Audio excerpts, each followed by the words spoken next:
For today's video mga ka-native ay magpapakain po pala tayo sa ating mga naka-pre-range na mga manok. At una po natin ginagawa ay atin pong nilalagay ang kanilang mga patukaan. At ito po pala ang ating ibibigay sa kanila. Drak ng mais po at ubod po ng saging na niluluto yung nasa gitna po. At nilalagyan din po natin ng kaunting feeds para po malakas po silang kumain. At kung makikita nyo po guys sa video ay sobrang lakas po nilang kumakain, ang takaw po nila. Ito pala ang mga naka-pre-range ko sa ating backyard. Kaunti pa lang po sila at atin po silang pararamihin para po makaproduce po tayo ng mga upgraded native chicken.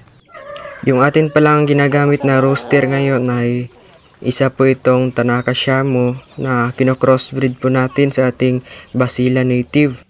Ito po pala ang ating pinaparami ngayon na lahi para malalaki po at hindi po tayo malulugi kapag tayo po ay nagbebenta sa market. Lalong lalo na po ay pang meat po ang ating pinaparami.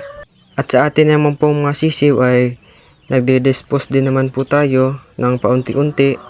Available pa rin po ang ating mga upgraded native na mga sisiw na 5 weeks old po. Sa mga gusto pong mag-order o mag-inquire po, i-message nyo lang po ako sa ating Facebook page. Salamat po. Shoutout po pala sa ating mga solid na mga viewers dyan. Salamat po sa iyong panonood sa ating mga videos na ating na-upload sa ating Facebook page.